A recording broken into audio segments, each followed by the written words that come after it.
Hello, everybody, and welcome to episode number 16 of On the Flank. I am one of your hosts, John George, alongside Joe Kirkpatrick. Say hello, Joe.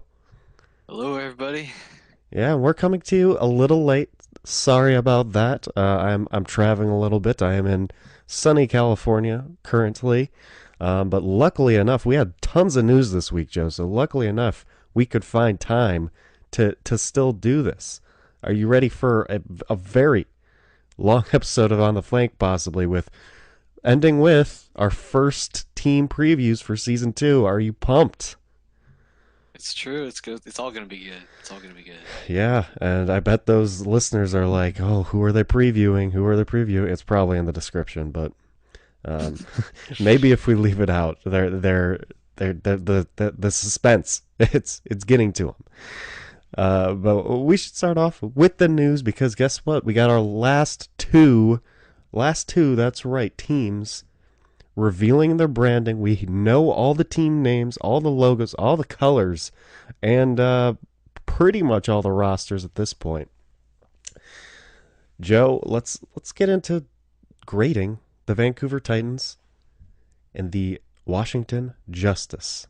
Let's start with the Vancouver Titans. They revealed this at the Vancouver Canucks game on Saturday, and it was an interesting presentation to be sure. Because they played the video or it was introduced by one of the people at sporting events who kind of just go around the crowd, and they're like kind of the host of the event. She introduced this new Vancouver esports team. They played the video introducing the Titans, and then they announced all the players who were sitting on the bench. They announced Harsha as well, even though he was not present, and or maybe he was, and he was just looking extra like Flowervin that day. But yeah, it was a very interesting announcement. It didn't really sound like any of the sports fans were too hyped about it, but it was still cool that they went out. This was probably the most like extravagant and like crazy announcement to do in front of like it was definitely the most people that were there for an announcement. What did you think about this one? Yeah, and leave it the most like general public that a team is going, which is cool. I think this is definitely one of the rosters that's generated the most hype. In the Overwatch community. Whether or not that actually translates to outside that is another thing entirely. But yeah, it's that like we've been sort of anticipating this whole time. They did confirm, yes, they do have a Runaway is the roster here. So that's really exciting to see. Obviously, it's not the pink and blue team, but what can you do? Mm-hmm. Uh, yeah, it's it was really quite a production they put on at the hockey game. All the spotlights going everywhere, and they had uh, putting the graphics on the rink itself and all that. It was cool. Yeah. Of course, they took the risk of having the announcer announce these esports names, which is never a good idea. Um, he did get a couple wrong here and there, which is just gonna happen, but it was still cool nonetheless. And then after, I really enjoyed. I don't think this was at the hockey game. Obviously, I don't think they played these super long just player introductions at the hockey game, but they just interviewed all their players. Had these nice little videos that I don't think any other team has really done so far. It was super in depth, and for all the silence that Vancouver has had the entire off season, when they finally talked, it was a lot of stuff, which is great. And they let us know basically everything, which is awesome. I love that announcement. But Joe, let's get into the nitty gritty here. Grading their logo, their name, and their colors. So let's start with the name, Joe. What do you think of the name Vancouver Titans? Um, yeah, so the name itself, Vancouver Titans, that's super cool. And it, I think might be the best one out of the expansion teams. Mm, I'm sort of going through the list again, but Like it makes the most sense, and with the sort of Yeti thing that they have for their branding, that's it works well enough, I think. But yeah, that's it's cool, and to think of like Pacific Northwest, and you got all the like mountains and trees and whatever, and so there's also Yetis up there. Hmm. Of I don't know, course. it seems to work. Yeah, I agree with you. It is the best expansion team name. Because I'm all about that noun. Just the Titans. And the Titans have always been. There's of course the Tennessee Titans. Remember who inspired Remember the Titans. The movie about the football Titans. But yeah, Titans. I mean, that's just a cool nickname too. Titans are cool. It's a like Greek mythology where Titans first appeared. I think so, yeah. Yeah, and they're awesome in that. I mean, Titans. That's just an awesome nickname. Like they went simple. There's nothing I have to explain. Like the eternal, like rain. Oh, I don't have to explain this to people. Like it's just no one cared. Like it's a Titan. And that's the brilliance of it. And I'm giving it an A plus. What's your grade, Joe? Yeah, no, I think I'd agree. Like I said, I think it's one of the best from this season 2 expansion. So yeah, that's an A plus. Awesome. And now their logo, who is a Yeti man, a Yeti Titan of sorts, blue and green. I'll start on this one. I enjoy this logo a lot. I really do. Um, it's simple. It's nice. It's scary. It's intimidating. Someone did put on the competitive Overwatch subreddit a like logo where basically his hairs up top. They made them into trees instead of just those like little spiky hairs, which I thought was even better. Um, I didn't see that. yeah, it was cool. That was a cool one for sure. But this one's good too. Honestly, they're both good depending what you want to go for. Um, yeah, I'm just gonna give this one a simple like A. Honestly, like there's nothing wrong with it. It's not too much. I also I mean the only downside is like it's Yeti. It's a Yeti, not really a Titan, I guess. But it's hard to represent a Titan. As we said, like on the last episode, the Tennessee Titans are just a T on fire. I think this is I think this is better than a T on fire, in my opinion. I do like this representation of Titans more, so I am giving it an A. Cool, yeah. Talk about the logo now. Yeah. So, the, the one thing about this logo I found interesting. I don't know if you saw the original announcement tweet that Vancouver made, which then Dallas Fuel replied to with a picture of I don't know the name, but one of those like lap dogs that uh, with the big long hair, and it's got like a bow up on the top of Yeah. the head and whatever. Which is funny because you'll have to go look at the picture if you're listening to this on audio because I can't describe it very well. But it's just funny because that's kind of what it makes me think of a little bit Yeah. is that the head of the Yeti is sort of weird. But I mean, if that's the only complaint, I mean, the colors are cool. Like you said, they sort of go with the other like Vancouver team branding. Um, in other sports, so that makes sense. Hmm. Um, but yeah, it's it makes sense definitely for what they're trying to do, and I think they've definitely succeeded on that. So yeah, that's an A logo, I think. Nice. So Vancouver doing super well so far, and then the colors. Um, Let me check out the official. I don't have the official colors like I usually do, because these ones are obvious. They're blue and green, right? But yeah, blue primary and green. This is the press release is always nice because they tell us like blue is going to be their primary, green's their secondary, and white will be their accents. Um, to represent Vancouver's greenery surrounded by the Pacific Ocean. That's a nice description. Um, And they also do mention the color shades signify a vibrant contemporary take on the Vancouver Canucks palette, but still allow the Titans to develop their own West Coast style. Um, they also explain the logo. The Titans logo features a Sasquatch, a folklore figure synonymous with the Pacific Northwest, with the monogram of a V in the nose for Vancouver. Where's that? Oh yes, I see it. His like nose, his nostrils are a V. I guess that works. Interesting. And a mountain range on top of his head. Okay, I see that more clearly now.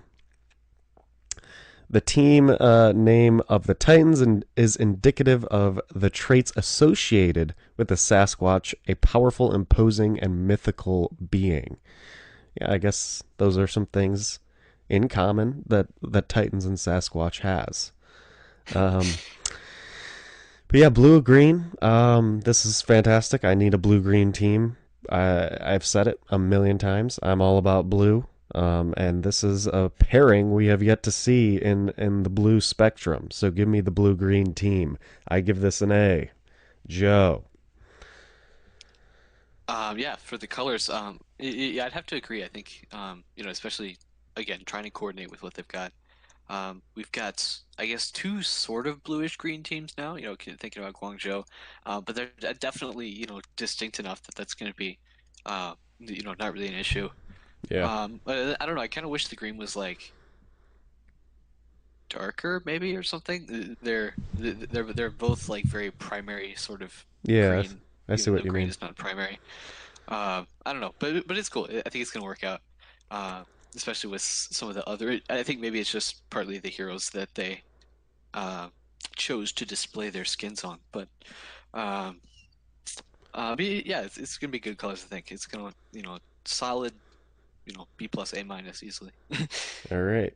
And now we're on to Washington Justice.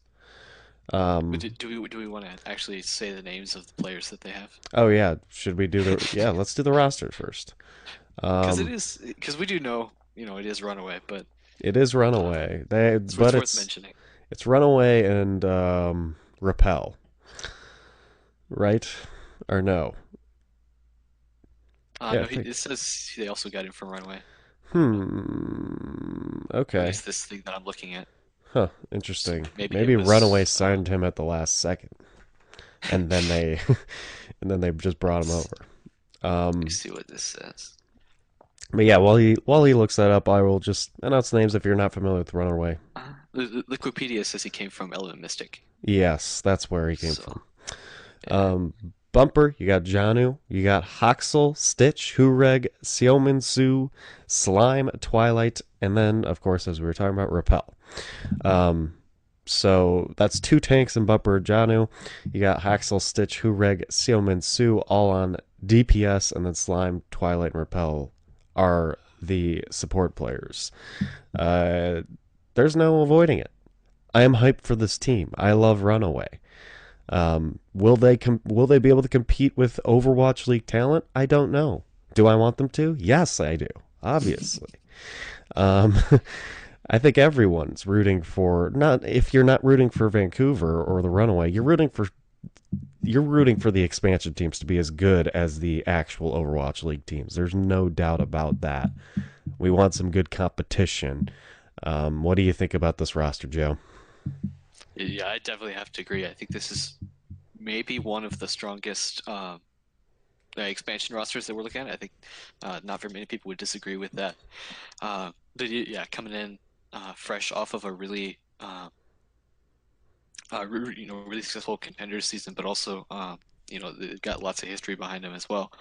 Um, but yeah, it's gonna be really cool to see sort of the spot that they find themselves in coming in season two against some of these other teams that are a lot more established. Yeah, I completely agree with you. I think they're the biggest. These guys have the biggest expectations for the expansion teams. There's no doubt in my mind about that. Because I mean they're Runaway, and then all of Kungdu Panthera, who is the other big contenders talent. I think everyone thought Runaway, Kungdu Panthera were the two best contenders teams. especially after their season two performances. And all Guntu Panthera went to existing Overwatch League teams, Shanghai Dragons and LA Gladiators. Nice little split there, but so this is the one expansion team with the highest expectations because they have one of the best rosters that we've seen play, and they're one of the only expansion teams to take a full roster. Are they the only one to take a full roster? I think maybe. That sounds right. Yeah. Um, yeah, so lots of expectations on this team, not only because they picked up Runaway, who's a very good roster, but they are one of the only teams to pick up a full roster, which is gives everyone high expectations. You know, um, Washington Justice, their roster's kind of the opposite of hype for me, but we have to start off with their logo, their brand, which we'll start with the nickname Washington Justice. I mean, this is to me this is going to be some simple grading. Because Washington Justice, I mean, this is all everything they did expected, and I mean, I'm not going to say it's bad that they did all this and they didn't defy expectations. Like you know me, I like simple. I like teams doing what they're supposed to do instead of making their name an adjective or something weird um, just because it's different. And I enjoy simple. And Washington Justice, I know a lot of people like DC Justice. I think that's the main way I'm going to go with it because, I mean, Justice, that's good. It's related to Washington, D.C., of course, are the home of the U.S. government, of course, and it's America. Washington, D.C. is. That's where America is. And Justice, that's a good nickname. Do I think they should have gone one with DC Justice? I think there would have been copyright issues, but that would have sounded great too. I'm all down for Washington Justice. I think this nickname, it's nice and simple. I can't complain on it. I'm just gonna give it a B. Yeah, no, I tend to agree. Just in terms of that, this is, I think one of the, uh, well, I don't know, one of the strongest parts of their branding announcement, probably. That yeah, it's I like what you said. They didn't try to defy anybody's expectation. It's a team in Washington D.C. It's gonna be America themed, and it's gonna have red, white, and blue, and it's all that. So, but it does. It's sensible. It fits with what they're trying to do. So, yeah, I'd agree. That's a B plus probably. Yes, and now their logo. Um, I talked about this before. I don't like it at all, but we saw someone put because all the Washington teams have 3 stars that represents Washington D.C. in a way, and their flag. But they only decided to go with 1 star. It looks a lot better with 3 stars. This logo just has simultaneously so much going on and nothing going on in places that it's so weird, right? Like in Yeah, some places it's simple, in some places it's complex, and it's all over the place on what it wants to be. Um, I said this before, but I if they got rid of that thin blue line, I would like it a lot better. But it seems as though they're putting it on a red background very often, which is probably why they have the blue line, is what I'm realizing. Because yeah, if they put it on the red background, then the shield just doesn't show up because it would be a red outline. So it seems like they want to go with red more as their primary. I could check out their press release to find that out, but um, I guess if they do want to put it on red, then they made the right decision with the thin blue line. I don't enjoy the thin blue line. I think it makes it look janky, and I think it would look like I'm just picturing it without the line, and I think it would look so much better and more bold when you have a thick like outline like that. Having the thin outline just kind of makes it look like a rough draft or something. Um, Logo gets an D from me. What do you think, Joe? Oy. Yeah. So, uh, it's harder to say for me. I think, there's definitely uh the things that could be better. I did really like um, that post on Reddit you mentioned that somebody added just another star on either side, and that actually really seemed to make things look a bit better. I think maybe just because to like fill up the top part of it makes the really full bottom part of it not so uh, not so much contrast or something. I don't know, Hmm. um, but yeah, the symbolism in there is interesting. You even get the little Washington Monument in there at the bottom.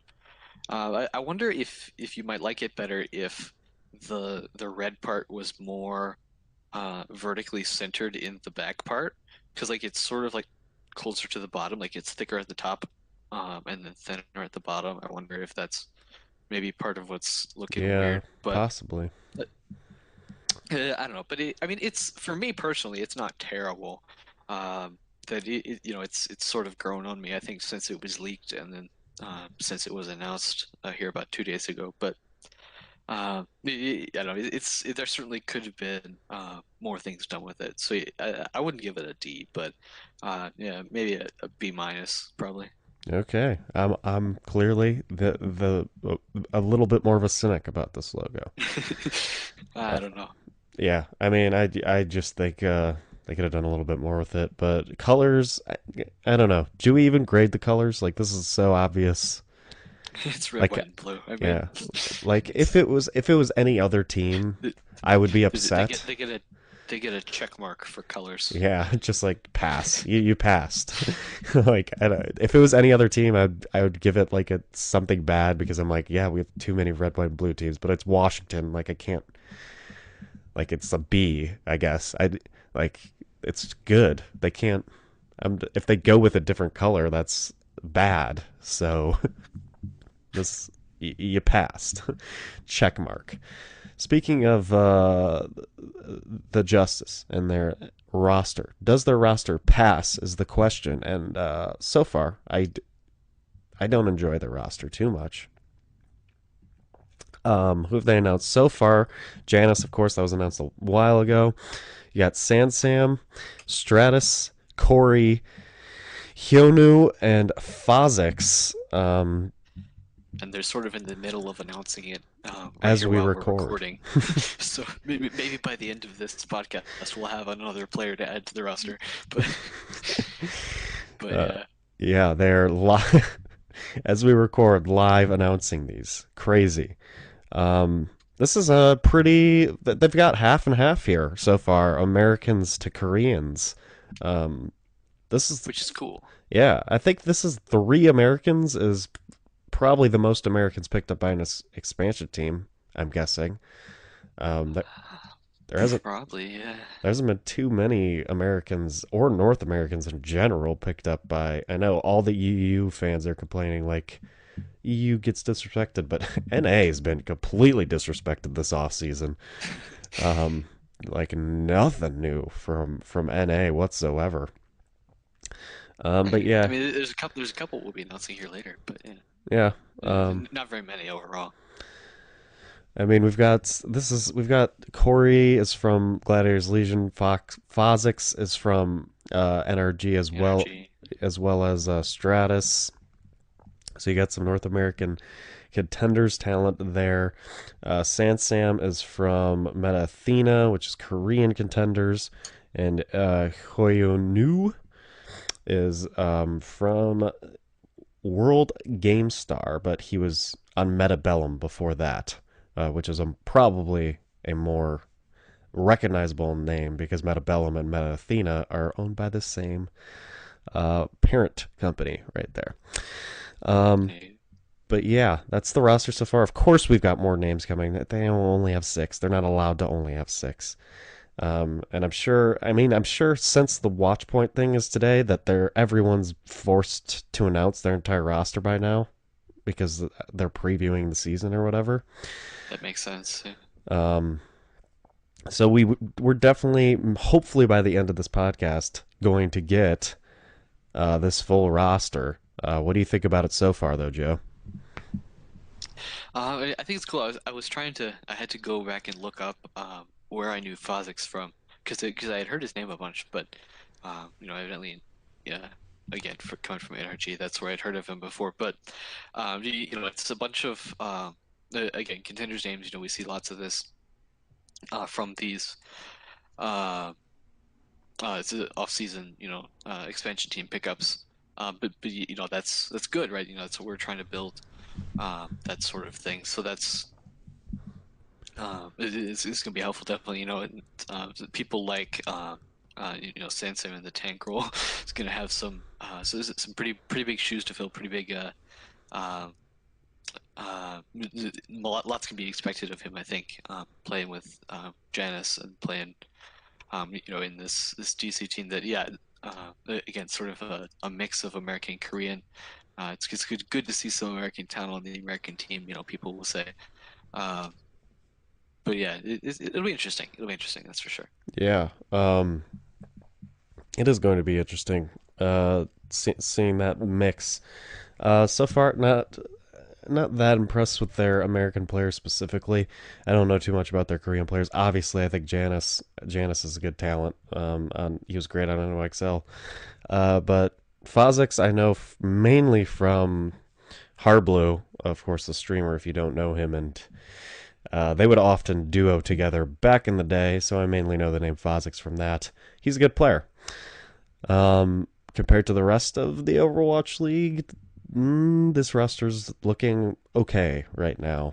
And I think one of the biggest reasons, I mean, we know about the budget cuts, which is just a terrible situation for Kate Mitchell in this organization because we saw like some numbers on like how much these players are going for and how much like how aggressive you have to be able to sign these really good players. And it seems like K. Mitchell had to moneyball it, Billy Bean style, um, and get some cheap players that she think can perform well still, despite them being cheap. Um, Yeah, so we'll see how they perform. I would love to see I would love to see them perform well after some budget cuts. So those are two expansion team rosters and branding. But we also got Chengdu, the Hunters, announcing 9 players. And they are the one Chinese expansion team to go. All Chinese players, except Bacon Jack. He is from Taiwan. I'll go through the list. Supports Kaio, Gary, and Yvettel. Flex At Flex, you got Elsa and Late Young. Tank, you got Ameng, and then DPS Bacon Jack, Jin Mu, and Yang Xiao Long. All Chinese, not even taken from one Chinese roster, just all over the place. I know Yveltal. God, that is how do you pronounce that? Vettel, Voltal. But yeah, I don't know, evil toe maybe or something. yeah, but I don't know. he was on Team China this year. So that's a name I recognize. Were any As was was Late Young, right? Late Young? Okay, yeah, they I think so. Late Young did look familiar. Yeah, he was. Um, so some Chinese World Cup talent, alongside just a bunch of Chinese contenders talent. So this Chengdu team, interesting. I mean, I think everyone's automatically gonna have poor expectations of this team because the last team to pick up an entire Chinese roster went to 0 and 40. So It's true. yeah, that's not a good way to start. But I don't think they're gonna. I can already tell you that this team will probably win at least a game. And You know, now, we can include in this discussion too, notably not in this roster is Silk Thread. oh yes, are we? Is that on the thing? Yeah. Silk Thread, yes. You wanna here you wanna talk about the Chengdu roster at all before we get into Silk Thread? But yeah, I don't know. It's we actually saw really good plays off of both of these World Cup talent that we have. Yeah, I think it's definitely on Chengdu to be sort of a mold breaker. I think this season, um, again with going this Chinese roster, and they probably are, done picking up players too. So it's going to be it's gonna be cool to see how they sort of evolve through that. Hopefully, losing Silk Thread, hasn't thrown off any of their plans or anything, but we'll find out. Yeah, we will find out. Silk Thread, of course. Um, if you haven't seen, made this long Twitter post, basically explaining in deep detail why he had to leave Chengdu. Um, and he said goodbye to professional Overwatch in general too. He's seemingly burned out, as he said, burnt out in the tweet longer. He also mentioned that just the team culture was not exactly how he what he pictured it to be. It was a bit too rough for him. Not too many breaks, and I mean, as a person who's been to China before and understands a little bit how Chinese people work compared to American people, and I think this has been a thing said Koreans compared to Americans and all this stuff because Americans just do not practice as much as the Asian teams do because their culture um, is more work oriented and less social oriented for sure. They are um, very much if you have a job or if you have something important to do, you do that almost all day until you perfect it, and that's just what they do. And I do not think Silk Thread fit into that culture too well. I mean, you have it. Not only is Chengdu a team from China, but they and their entire roster is Chinese with one Taiwanese player. So that culture for Silk Thread had to be a little bit. It had to be a culture shock for him for sure. And it's a lot of hard work, and I can understand getting burnt out if you're just gonna start ramping up. If you're already tired of the game, and then you have to go even harder and longer every day. What do you think about Silk Thread leaving professional Overwatch? Yeah, I mean, first of all, it's a super shame. We wanted to see uh, more of him here in Overwatch League Season 2, playing for Chengdu. I thought it was sort of an interesting thing you don't really think about. Excuse me, is that all of these players who actually have lives, uh, which sounds funny to say, but lives outside of professional gaming. Silk Thread said that not Silk Thread, but Ted Wang is applying to UC Berkeley and UC Irvine and UT Austin to go to college and get a business degree.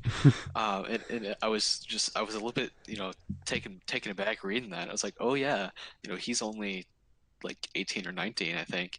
Mm-hmm. Um, and he's just gonna go have a life now. And so then there will be people, presumably there will be people who know him as Silk Thread, the professional Overwatch player. But for lots of other people, this is going to be completely different for him. It's just uh, interesting to consider, the kind of change that would have to mean. Yeah, um, that is crazy. It's great that he has other options, though. I always like, and that's most of the people who leave professional gaming do have other options and they want to pursue them. And this is just another one of those cases. Um, we've got some more player announcements. Lots of roster additions for the people who have not completed their roster quite yet. One of those teams was Dallas Fuel. They finally made their DPS announcement. It was not hydration. It was Zachary. And of course, Fusion University's DPS man himself, Zach. He's joining the Dallas Fuel. Um, Joe, you upset that your Philadelphia Fusion couldn't snag this man before Uh, Dallas could? I mean, to compete with Carpe and EQO, I mean, so on the one hand, he'll probably get a little bit more exposure, I think, on Dallas, so that's good. But, Mm-hmm. but yeah, no, to see him picked up at all, I think is super cool. He definitely, from three seasons now in a row of contenders NA champion. There's, I think, um, nobody would argue that he doesn't deserve it. I don't think. Getting picked up here by Dallas, who now does have four DPS players, but I think Zachary is definitely going to be um, filling a niche that they need with a flex DPS, projectile DPS, that sort of thing. Might see a good amount of playtime, I think. And I'm sure it helps that he's going now to a team from his coached by his World Cup coach too. Yeah. And yeah, they 4 DPS is just the standard now, I guess. Evidently.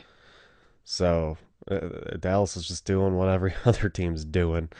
But yeah, I was thinking about like I wonder why more like Philadelphia Fusion had probably the best talent in their academy team, Fusion University.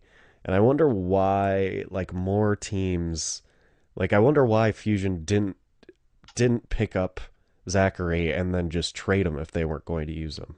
Because they're getting nothing out of like Zach could just sign anywhere they want. They just lose out on either money or a player or something like that. I wonder why more teams didn't do that, or if it would have even been worth it to do that. Maybe they did and they didn't tell us. I don't know if that's a thing or not. Yeah, I don't know. There's no players union, so that It's true. not too many things have to be said in these transactions. So, which kind of sucks for media and fans. But Mhm. anything could have happened. But yeah. Well, this is a great pickup. I know I haven't said anything about that, but yeah, this is a great pickup. Zachary is great. And Fusion University is great, obviously. Paris Eternal added the player they've been teasing for a while now, and that is Gray. Um, what team was Gray previously on? This one says GGA. Yes, he was, which was Houston Outlaws, former uh, contenders team that no longer exists. Um, but yeah, Gray. He is an Ana Zen player. He does also play some Sombra, which is pretty irrelevant to the meta right now. But yeah, Gray. Is this a good pickup? Another good pickup for Paris. Of course, he is European. I'm sorry, I forgot to mention. He is Portuguese. So Portuguese, yeah. Paris is not ruining that. Yeah, no, I know lots of people were excited about seeing this. Again, bringing in really good sort of flex support player coming into that. I think that's going to be helpful. Again, for a team that is looking pretty decent, with all this EU talent that they've got, just to have uh, uh, that much more range and flexibility if they need. I think that can only be a benefit for them. I think. Yeah, I completely agree. And now that's a nice round European roster that the fans in Europe love. Toronto Defiant. They added Asher and Rokai is what I'm going to go with on this guy. He's from X6 and O2, mainly X6 gaming. So Contender Screen, and of course, if you don't know Asher, he was on the Los Angeles Gladiators last year. Um, so Toronto Defiant adding even more over previous Overwatch League talent. They already had Neko and Envy on their team. So there's some more experienced talent right there on their team. That's always good, and always a good sign for Toronto. This roster could surprise some people. I don't think they have too many big names that everyone's hyped up about, but I think it could surprise people, especially with Bishop at coach. I've always enjoyed Bishop's coaching style. What do you think about these two pickups? Yeah, I'd agree in general. To talk about, it's good to have Asher back in the league. We didn't see tons of him in season one, but to have to make that fall from tier one, that we've seen some players do this season. That it's unfortunate, but it's good to have avoided that in this case, definitely. Yeah, and Asher's not bad at all. I mean, the Gladiators, they got Decay and they got a very good DPS lineup over there. They just cannot I mean, maybe they could go with the 4 DPS like everyone else is doing, but I don't think Asher would have that much of a impact. I think they like their 3 DPS rotation over there right now. Speaking of the Gladiators, we haven't talked about this yet on the podcast, which is crazy. This was a while ago now, but the Gladiators they bamboozled us again. They their exact words in this tweet: "The Gladiators say farewell to the Finnish duo. Our thanks to Big Goose and Shaz for the glorious season." And everything blows up. This immediately gets to the top of the subreddit. Everyone's replying, "Why? What? Why would you drop these two? This is like one of the best support duos in the league, if you ask me." And everyone's like, why are they being released? There must be some drama happening. Like, there's no way they thought this was a good choice. And then, like 20 minutes, a half hour later, they tweet and say hello to the Finnish trio. Debated big time. They had a Ripa or Ripa. I'm gonna go Ripa from Team Giganti, EU contenders talent. Of course, he's Finnish, and he is another support. They've got a Finnish trio now. I don't think he could have been in Overwatch League last year because he was not old enough. But he is now old enough. He's here to join Shaz and Big Goose in an already amazing support lineup, in my opinion. Did you get debated, Joe? Yeah, which, well, you can't ask me that. I mean, we had that conversation live as it happened. It Trading live reactions. was It crazy. was super weird to hear. But yeah, no, we've talked a little bit about having the triple support rotation I think that's going to end up being helpful with teams, especially um, if I'll be conservative here. If we ever start moving away from a sort of goats meta of, from triple support, to have uh, to be able to keep that flexibility, I think is going to be helpful. And again, yeah, I think notably we didn't see him on the Finnish World Cup team, but so that just makes me all the more interested to see exactly how that's going to go. Yeah, me as well. I really last week I predicted Gladiators in the as early champions, very early champions, and I really like how the roster's shaping up.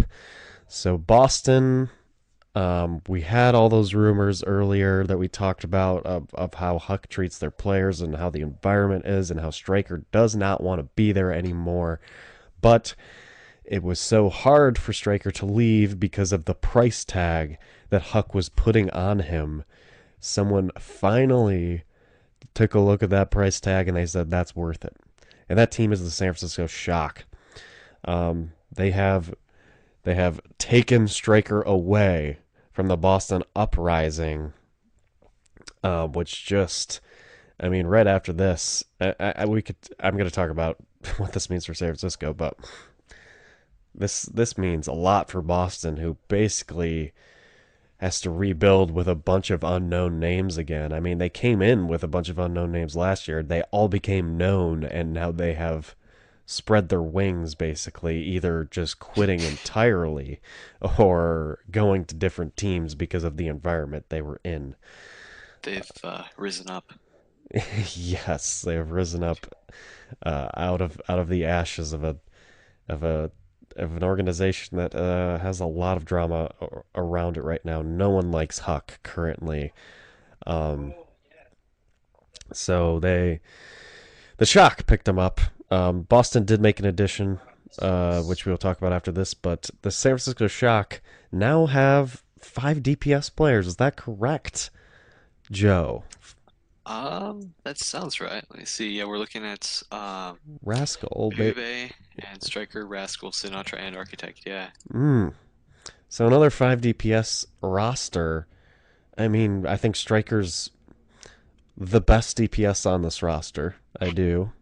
So I mean, that's a great pickup because of that. But one of these players is never going to play, and I Yeah.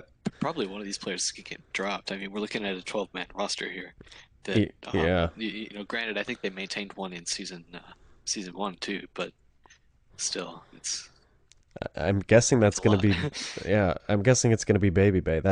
Baby Bay is the worst out of these five, and I still think he's a great talent and could be on a lot of rosters, but, uh, and he probably will find himself on a different roster because I don't think he's going to be playing at all. If they go with a 3-man rotation, if they're going to use four of these five DPS, I think it would be 3-man DPS rotation between Rascal, Striker, and Architect, depending on what heroes they want.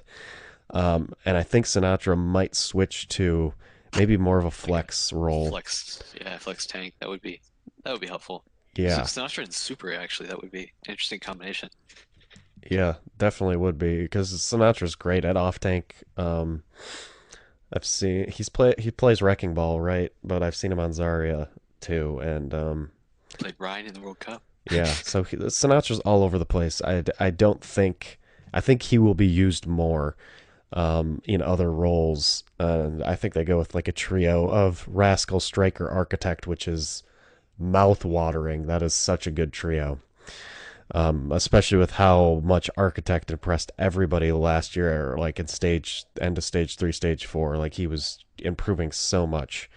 And then now having Striker, who doesn't really have to play Widow anymore, he can play on that Tracer if that Tracer's good. That is. And then of course you got Rascal, a great projectile DPS player. So I like this lineup a lot. Um, Boston, we just talked about them. We got a Brazilian player in the Overwatch League, Alamau. Ooh, Yeah, he is a main wait, support player. Boston picked him up to today, announced it today. Huck had a very um, rude way of saying they were going to announce somebody today. Let me go look that up, but it was I didn't see that.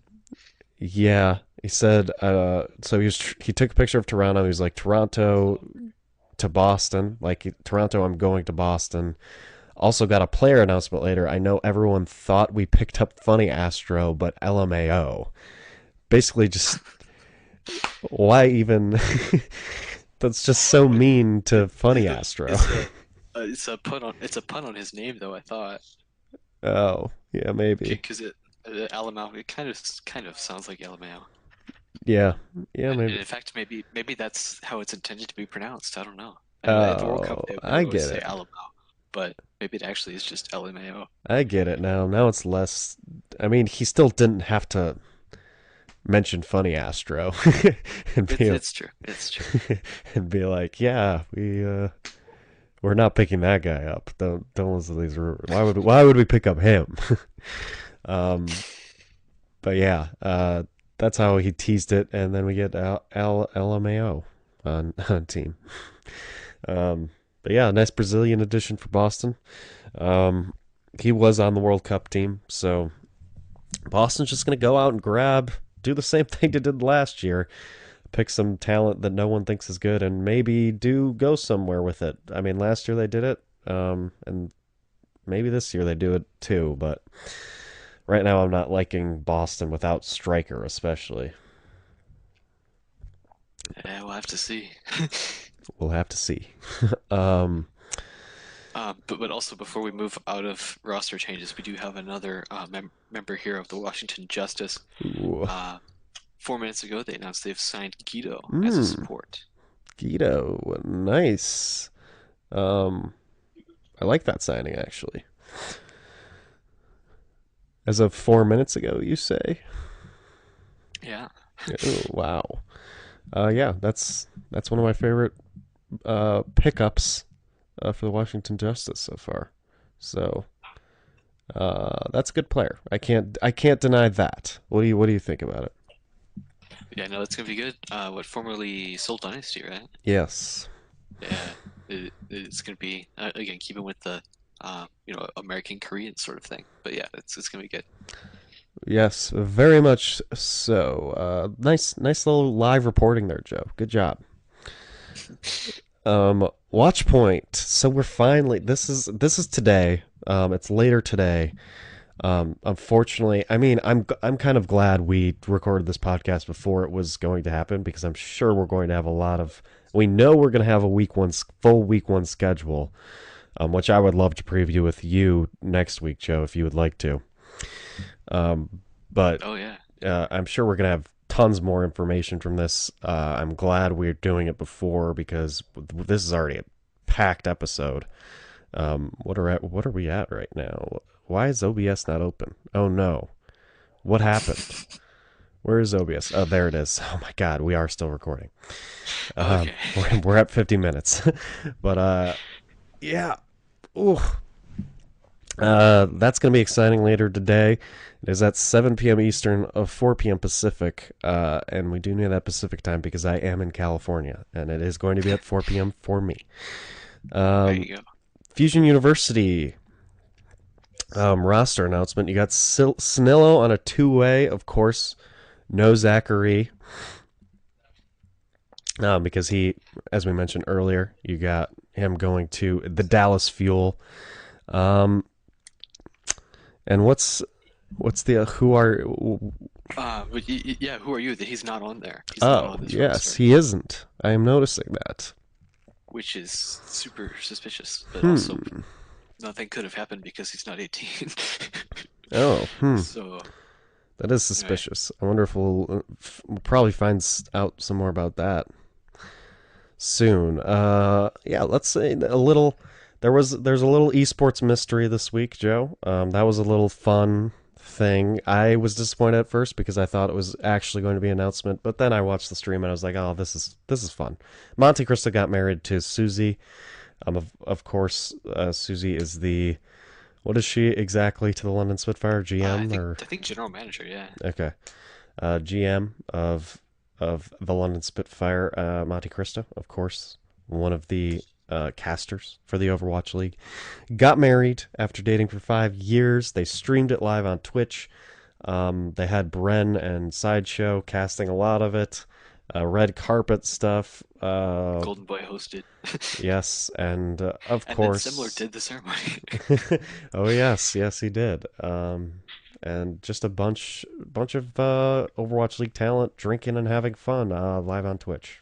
So that's always Yeah, fun. it brought out one of the more wholesome sides of Twitch. Yes, exactly, which is always great to see. Uber did a shoey at one point, which was disgusting. Um, yeah, just It was a overall, good time. yeah, it was a good time. It was an enjoyable time.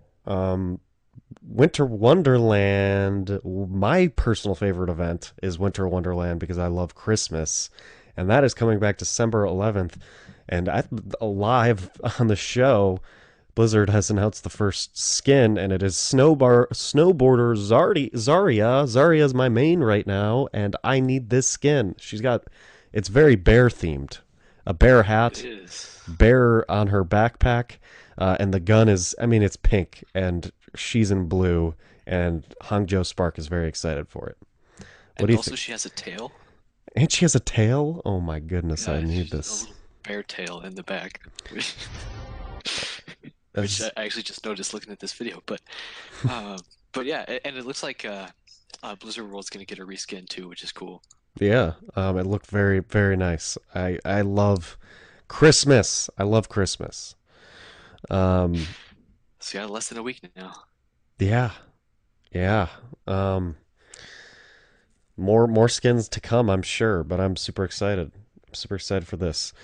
Let's get into our season two preview. If you haven't been listening, starting this week until the season comes, we are going to be previewing two rosters a day um, until we get there. And then once we get there, we are going to make our predictions.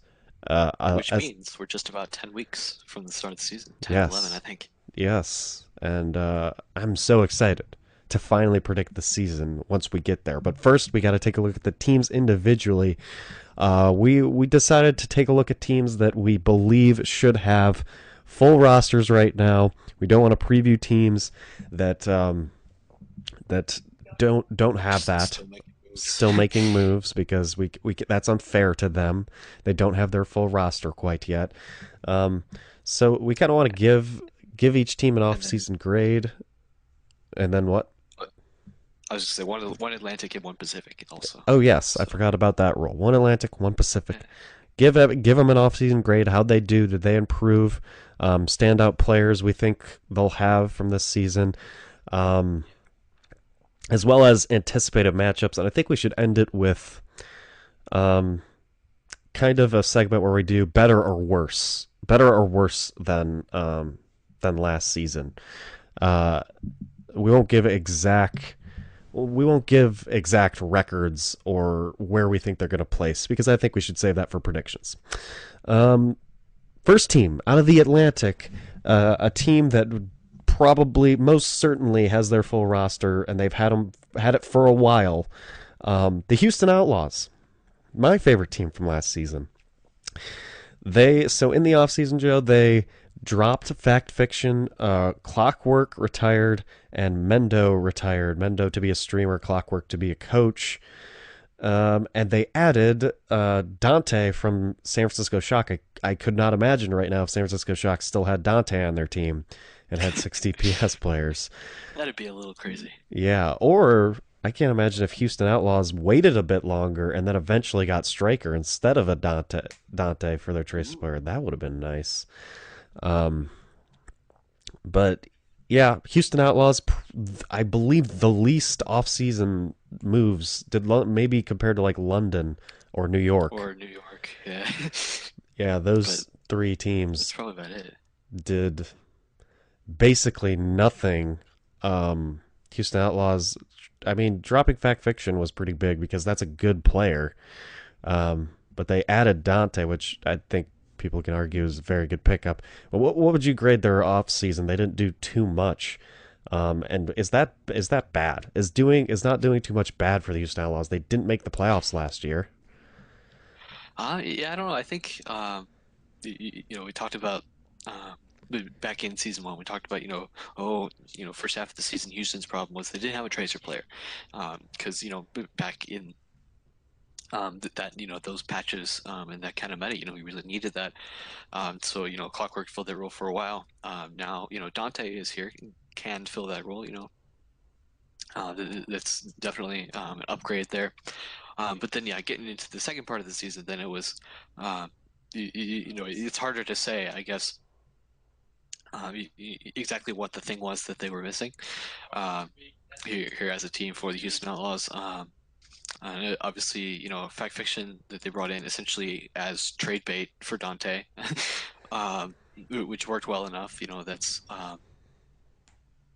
but yeah, I think in general, the players we're left with, which is Muma, Kumats, Arhan, and Spree, Dante, Linkser, Jake, Boink, Bonnie, and Raucus.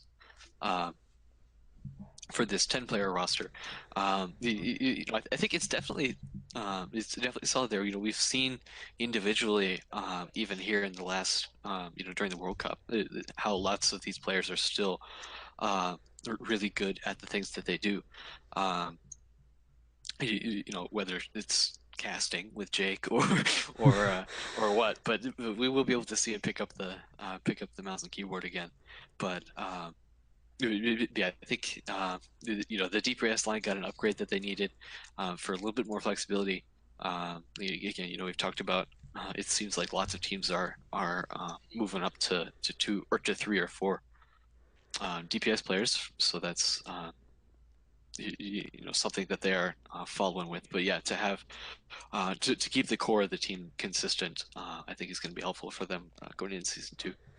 Yeah, I have to give props to any of the teams because there's been so many changes. Any of the teams who have just decided like let's just keep it consistent. Because I think too many moves obviously will hurt you in the end.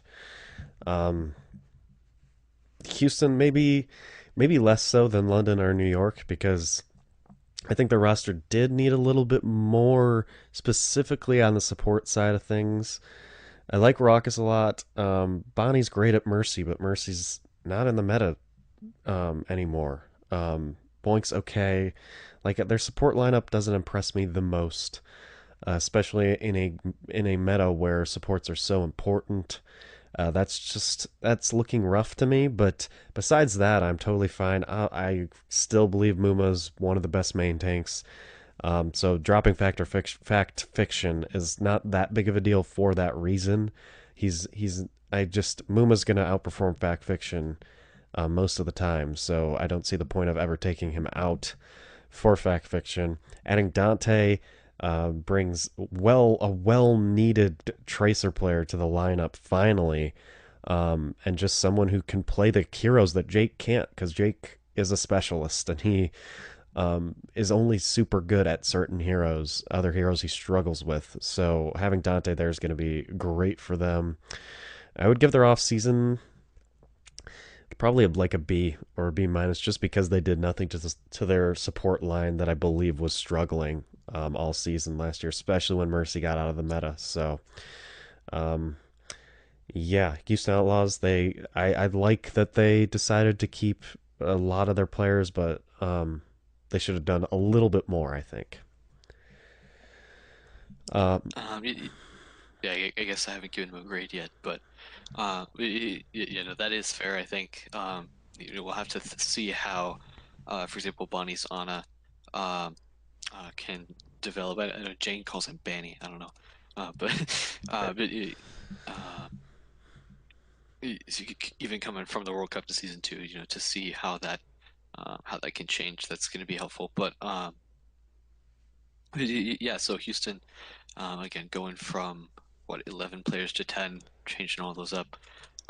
Therefore, that uh, off-season grid, they didn't do anything, unlike some other teams that that I really disagree with. So yeah, that's a solid, B plus or something, I think. yeah. Um, and I know Houston was always confident in their roster, and they believe they can improve. And I like how they're sticking to their guns on that. Um, Guns. That's actually funny. I didn't mean to say that. But standout players for me. I mean, this is going to be an easy one because we know last year Muma was their best player, and Linkser was their best DPS player for sure.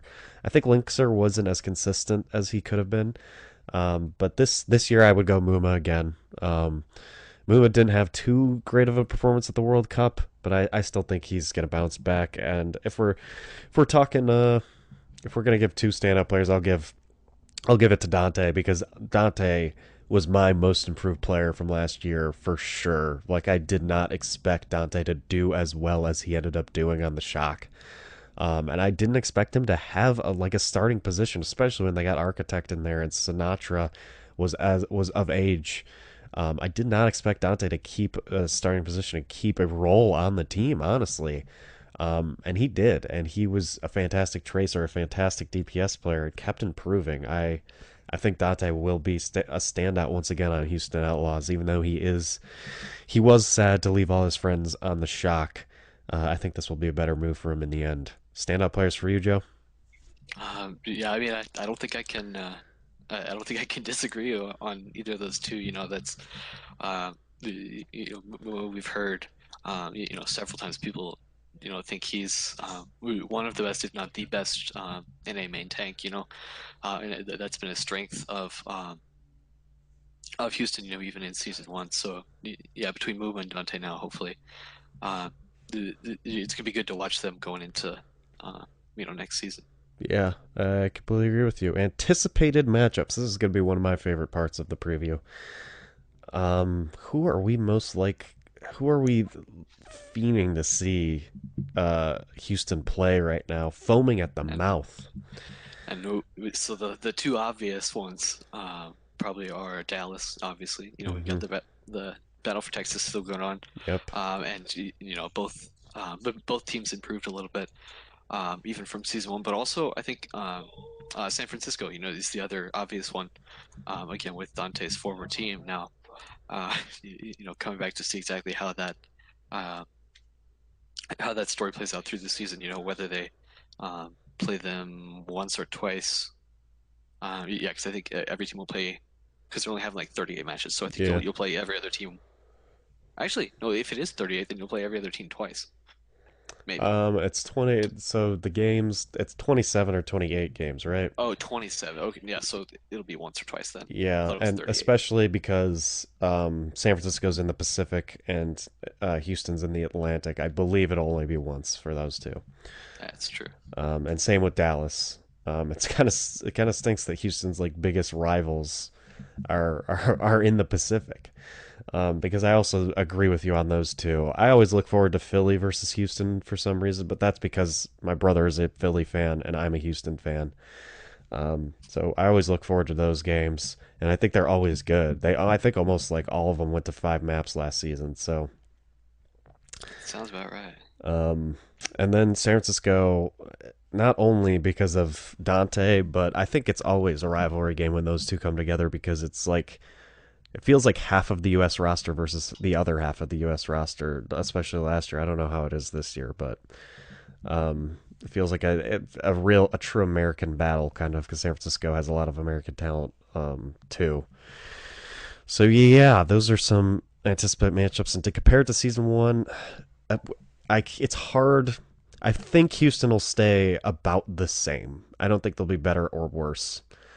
I think they'll be about the same, which could mean playoffs since there are more playoff spots this year.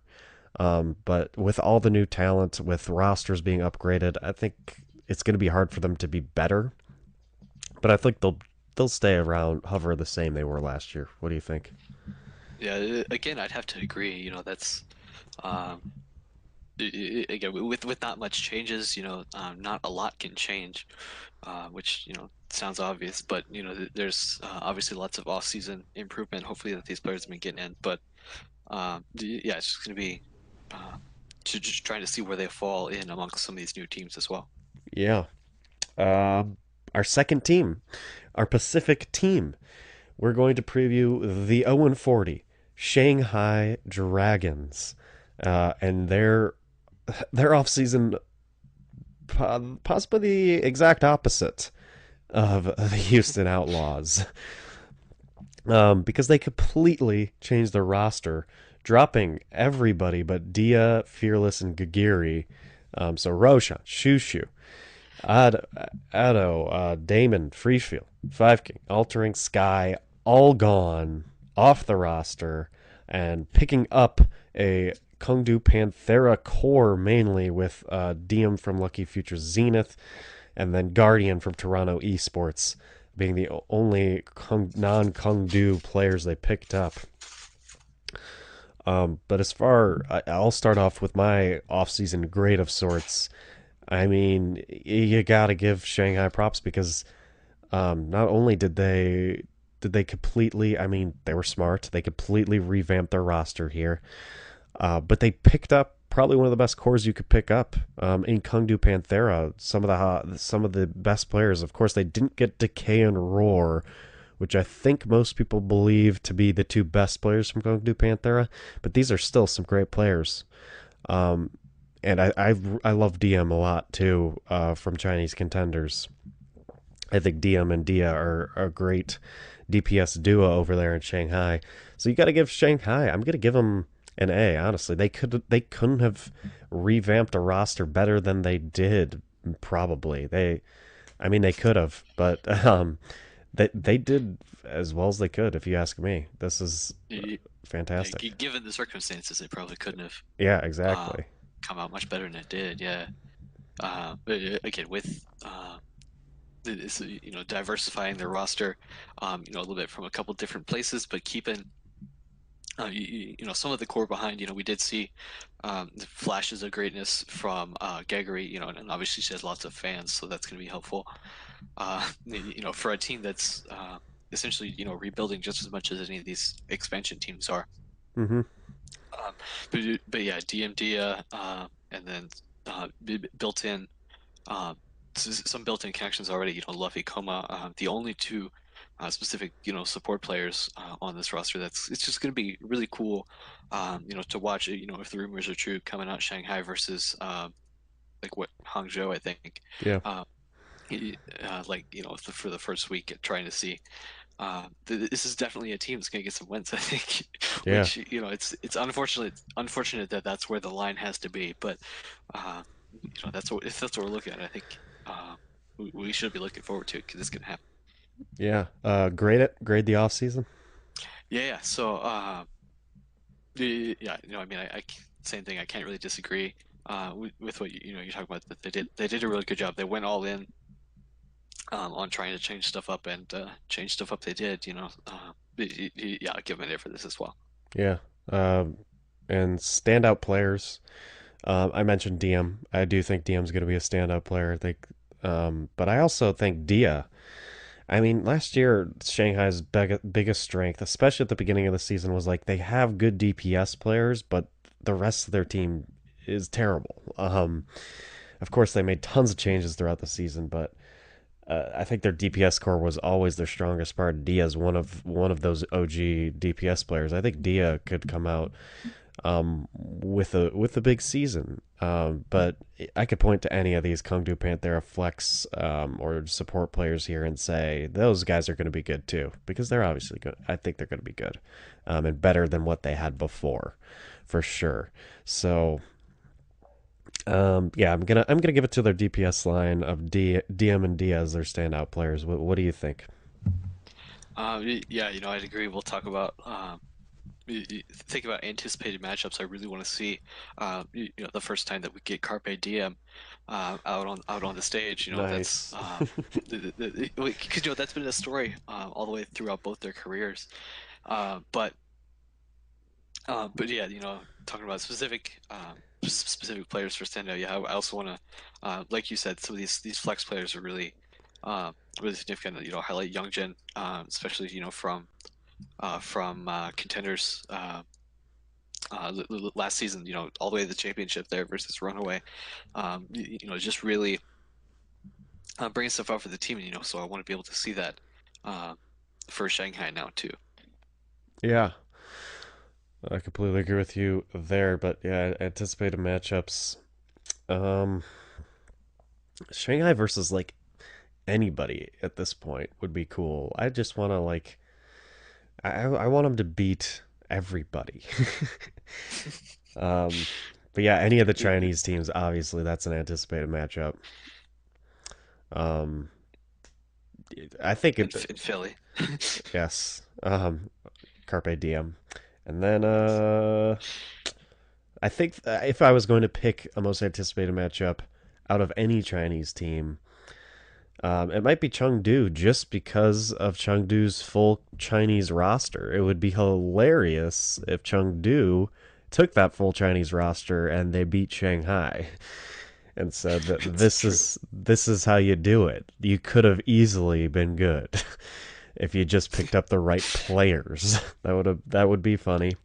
But yeah, any of the Chinese rivalries will be high. I believe Hangzhou is right next to Shanghai geographically. So I think that's going to be the big rivalry. Yeah, I think that's right. Yeah. So yeah, it makes sense. Yeah, they're like super close. I was on my flight. Of course, like Delta has those like maps and I was just like looking at where all the cities were in China just to see because I didn't actually know where all the new expansion cities were. I think Chengdu's a bit out of the way, but what's the Guangzhou? I think is right by Hong Kong. Maybe I might be confusing them, but Yeah, there's a sure. little bit of info right there for you if you didn't know where the teams were. Um, And any the other other, go ahead. yeah, the other pairing I want to look at is Shanghai and Vancouver. Again, you mentioned this already, but thinking about contenders last season, Conju Panthera versus Runaway. Now we've got significant cores of both teams here playing. I know it's gonna be a cool story to come in once we do see that matchup in season two. Yeah. And you see, that's how you do it, Blizzard. All of the rivals we've just mentioned are also in the Pacific Division for Shanghai. They might play them twice. That's fantastic. Houston, all their rivals are in the other division. That stinks. Um, but yeah, I'm excited for Shanghai. That's going to be an exciting matchup. Kongdu versus Runaway. there's so many anticipated matchups. Now we get to our last segment, which is compared to season one. How do you think Shanghai is gonna do? Uh, This might be another one we don't even have to say. Just like the Washington Colors, it's just they get a check mark. Yes, you made changes. I mean, there's not much you can yes, say after an 0-40 season. It's just you can't. I you know, mean, they can only possibly go 0 and 27 or 28 or whatever it is. So and that's that's true. They're automatically better. guaranteed to improve anyway. But yeah, no, it's gonna be good. Yeah, check mark from me. Better. Yeah, obviously better. Um, but yeah, that's our first two teams out of the season two preview. I'm excited to continue doing those with you, Joe. I think we got a nice little format going there.